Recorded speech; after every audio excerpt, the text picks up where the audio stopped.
Panayam sa Antipolo, lalaking naglalakad na pugot ang ulo. Nasa ulo na raw ng barkada ni na CJ ang alak nang nakuhanan ng videong ito.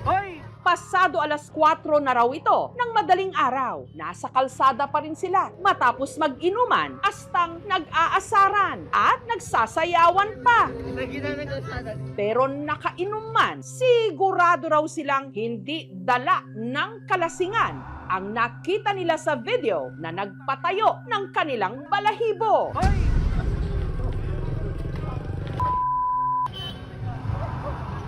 May napansin ba kayo habang tila sumasayaw-sayaw ang babaeng ito?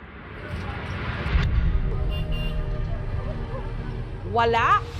Pues, tumingin kayo sa bandang kaliwa ng video sa pababang kalsada. Tila may naglalakad ding pababa.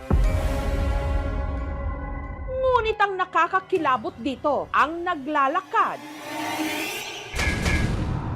walang ulo. Kung nakita ko po yun, sobra po akong natatakot. Kinalibutan po talaga ako nun. Ang tagal niya pong naglalakad sa video. Inuunahan na nila ang mga dudero't dudera. Hindi ito edited at lalong-lalong hindi AI. Katunayan, kilala pa raw nila ang lalaking pugot dahil sa suot-suot nito. Yung jacket, akin yon. Madalas niya kasi yung hinihiram sa akin. Paborito niya.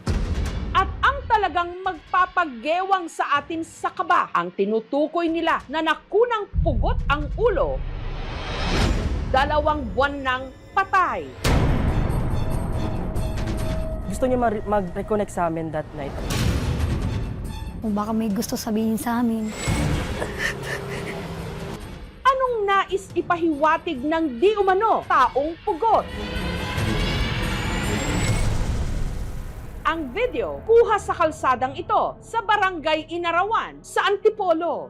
Nandito po yon, pababa po, biglang sulpot, hindi po namin alam kung saan nanggaling. Pero doon po kami nakapwesto sa may bandang dulo, sa may kabilang kalsada. Nangyari po siya around 4:03 AM to be exact. Wala talaga siya katao-tao kahit mga sasakyan. Inisip ko po na baka edited lang. Sa gulat ako, parang napaka-serious po ng mga sinasabi nila sa GC namin. Kinalibutan po talaga ako nun. Ang tagal niya pong naglalakad sa video. Ngunit hindi lang daw takot ang naramdaman ng kaibigan nilang si Craig. Meron kasi siyang napansin sa suot, pati na sa kilos ng na-videohan nilang parang taong pugot. Alam ko yung hubog ng katawan niya, kung paano siya maglakad. Yung jacket, akin yon. Yung white na yon, yun yung couple namin na t-shirt. Tapos yung pants na yon, yun yung madalas niyang laging sinusuot.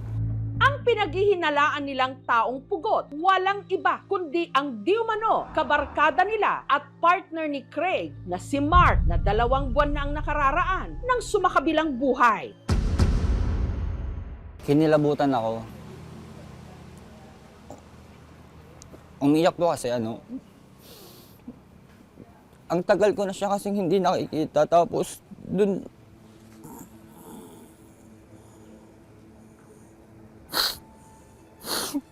siya sa video magpapakita. Alam ko na siya yun. Ang mga damit ni Mark na kapareho raw ng suot ng taong pugot na itabi pa ng ina ni Mark na si Irene. Ito po yung damit po nung huling pasok po niya sa trabaho na nakitaan po sa video. Wala po akong balak tapon. Itatago ko po to kasi ito na lang po alaala niya sa akin. Nagulat ako, umiyak ako. Tugmang-tugma po yun dun sa huling nakita ko siya nakadamit ng ganun. Sabi ko, bakit makalipas ng 40 days, bakit ganun pa rin? Parang sariwa pa rin yung mga nangyayari. Ano ang mensahe na gusto niya iparating sa akin? Si Mark, 4 na taong naging partner ni Craig. Hanggang nitong Setyembre, naging ahente si Mark ng sasakyan at tila raw siya'y buwinenas. Sa loob ng 1 week, nakakabenta siya ng hanggang 5. Tuloy-tuloy yung swerte sa kanya. Pero Makalipas lang ang ilang linggo, Bigla na lang siyang parang nagkaroon ng sakit, pabalik-balik na sakit sa ulo. Napapansin ko siya, parang meron na siyang mga jerky movement. Tapos hanggang sa maya-maya bigla siyang magsasalita ng mga parang hindi ko maintindihan na salita. Inaalog ko pero hindi pa din siya naagising. Bigla siyang dumilat. Parang nanglilisik na yung paningin niya. Nakaanong na parang na-stroke. Tinakbo namin siya sa hospital. Ang resulta ng CT scan, normal. Akala lang namin kulang siya sa sodium. si Mark na discharge. Subalit sa pagdaan ng mga araw, mas lalo raw lumubha ang kanyang lagay. Kakita ko, hindi niya na po ako nakikilala. Yung mama niya, hindi niya nakikilala. Dahil gagawin daw nila ang lahat para lang matukoy ang nagpapahirap kay Mark, ipinatingin siya sa isang albularyo. Sinabi na kinukulam daw po siya. Babae daw po ang may gawa. Hanggang nitong Nobyembre, si Mark na comatose. Bago siya ma-brain comatose, niyakap niya ako. Sinabi niya sa akin na hindi ko na kasi alam kung anong nangyayari sa akin. Baka hindi na ako umabot ng birthday ko. Ang birthday niya, December 17. November 29 o 18 araw bago ang nakatakda sana niyang 27th birthday, si Mark tuluyan ng binawian ng buhay. Lahat-lahat ng nangyari sa amin, biglaan talaga, masakit pa rin. Kinukuha ko ang picture na hinihiling ko na sana. Nandiyan siya, katabi ko pa. Umaano siya sa balikat ko. Ngayon lang, malamig na parang may nakasampa sa balik. Nararamdaman ko po yung yakap niya sana.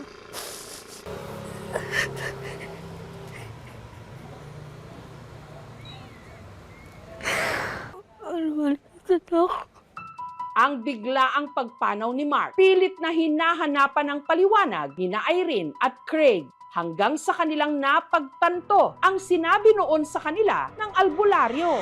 Babae daw po ang may gawa.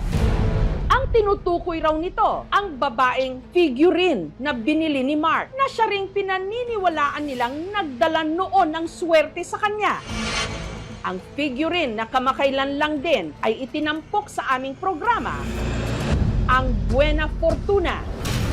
Ang figurine na nagdadala raw ng swerte, pero di umano, ayon sa ilang mga nakabili nito, may kapalit din daw na malas. June 2025, nung nabili raw ni Mark ang kanyang Buena Fortuna at tila totoo raw ang dala nitong swerte. Ang sari-sari store kasi ni na Mark, dumami ang customer. Dagsa po. Pumapasok sa amin sa isang araw nun, nasa 5,000. Yung bahay namin, napagawa niya agad. Napa-semento niya lahat yon. Si Mark, buinenas din daw sa trabaho. Sa loob ng 1 week, nakakabenta siya ng hanggang 5, ganyan. Tuloy-tuloy yung swerte sa kanya. Pero ang sunod-sunod na swerte, tila agad binawi ng si Mark. Nagkasakit. Tapon lahat. Parang isang iglap, kulang pa. Palipat-lipat po kami ng doktor. At kaya raw nila pinaghihinalaan na gawa ito ng nabili ni Mark na Buena Fortuna dahil makailang beses din daw itong nagparamdam kay Mark.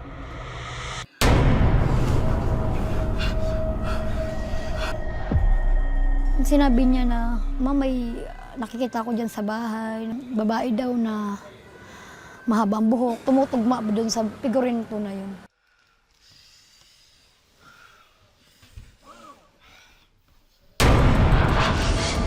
Ang Buena Fortuna ba talaga ang dahilan kung bakit swinerte, nagkasakit, hanggang tuluyang namatay si Mark? Si Mark din nga ba ang pugot na nahagip sa video? Yung white na yon, yun yung couple namin na t-shirt. Yung pants, madalas niyang laging sinusuot. Hindi ako magkakamali, talaga siya yun. Ang aming team nag-imbestiga. Sa video, hindi naman siya edited. At sa kanilang pag-iikot sa barangay, may natuklasan pa sila sa di umano lalaking pugot. Oh, kilalaw namin yun. Sino siya? Tao po. Hindi na sasakit ang inyong ulo sa kakaisip dahil ang mga kasagutan ilalahad na. Dito po yun siya nakuhaan sa CCTV na naglakad po.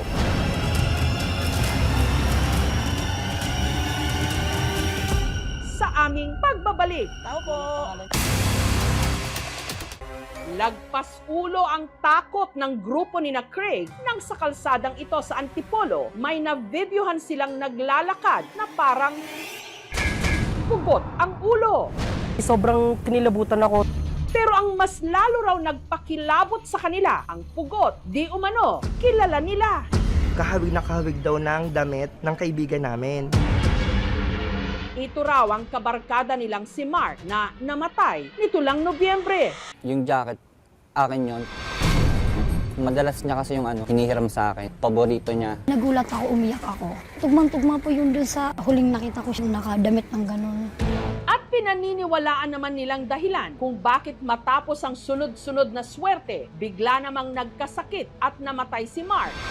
Walang iba raw, kundi ang sumpang dala ng nabili nitong figurine na ang tawag, Buena Fortuna. Ang gaan ng pasok sa amin ng pera. Wala, useless niya. Tapon lahat, parang isang iglap. Kaya ang Buena Fortuna ni Mark, agad nilang itinurn over sa simbahan.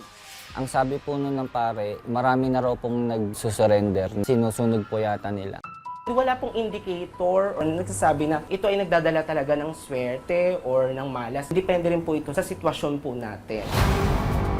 Samantala, para bigyang linaw naman ang misteryo ng pugot sa video, sinuri ito ng eksperto. Sa video, hindi naman siya edited. Balanse naman lahat ng mga pixels niya. Nag-ikot-ikot din ang aming team sa barangay hanggang may nakalap silang CCTV footage sa parehong kanto kung saan nahagip ang video ng di umano taong pugot. Dito makikita ang isang lalaking naglalakad mag-aalas 4 ng madaling araw. 3 minuto bago ang eksaktong oras na nahagip sa video ni na CJ ang inakala nilang taong pugot. Dito po yun siya nakuhaan sa CCTV na naglakad po. Na 100 lang naman po ito na wala po siyang ibang daanang madadaanan din. Hanggang dun po sa may pinakababa. Hinanap nila ang lalaki sa video. Hindi rin namin mamukaan niya. Marami kasing tao dito dumadaan. Hanggang sa may isang tumalima. Kilala namin yun, nakikita namin yan din. Tigay dyan sa amin sa dulo. Kasi isa lang yung jacket niya eh. Tao po. At naka-face to face nila ito. Tao po. Ang 70 anyos na si Lolo Eduardo. Kayo po ito. Oo, ako. Ito yung jacket ko. Araw-araw ako naglalakad dyan. Ay, maaga po pasok ko. Alas 3 pa nga, umalis nga ako dyan eh. Pag dating doon sa kanto, tawid ako doon. Yung sumasayaw ng babae, nakita ko yun. Umagit na sa kalsada. Ay, kayo, kalasing sila eh. Para sa akin, palaisipan ho yan kasi karamihan ng walang ulo, mamamatay daw yan. Pero kayo hindi ka naniniwala. Eh, pwedeng maniwala, pwedeng hindi. Hindi pa nangyari sa akin yan, ngayon pa lang eh. Pero kung totoong tao ang nakuhanan ng video, bakit para itong pugot ang ulo? Medyo low quality yung video, blurred siya. Pangalawa is yung color nung kalsada to. Yung color din ng balat is nagbe-blend. Dahil since medyo wash out yung color niya, hindi ganun ka-saturated. So, hindi na nakikita yung details nung video. Kaya nagmumukha siyang walang kamay, walang paa, or walang ulo. Humihingi po ako ng dispensa kasi bilang uploader ng video, may accountability rin naman po ako sa mga nangyayari ngayon. Mas mainam po yun. Hindi ako mangangamba na siya yun. Inaano ko sa sarili ko na nasa langit na siya. At least, napatunayan namin na kahit wala na siya, buhay pa rin yung mga ala niya sa amin. Nandito pa rin sa puso tsaka sa isip po namin. Bakit nasa shock or denial stage pa sila na kung saan hindi pa lubos na ma-accept yung nangyari and ang kailangan lang nila ay time para dumaan sa buong process of grieving. Nitong Huwebes, muling dinalaw ni na Irene ang puntod ni Mark. Alam ko ba, gagabayan mo na lang ako. Huwag magalala. Hindi ko papabayaan si mama. Mahal na mahal kita. Hindi ka mapapalitan dito sa puso ko. May kanya-kanya tayong paraan ng pagdadalamhati sa pagkawala ng ating mga minamahal. Pero ang tiyak, ang pangungulila at ang pagmamahal natin sa kanila, hindi basta-basta mapuputol kahit pa ng kamatayan.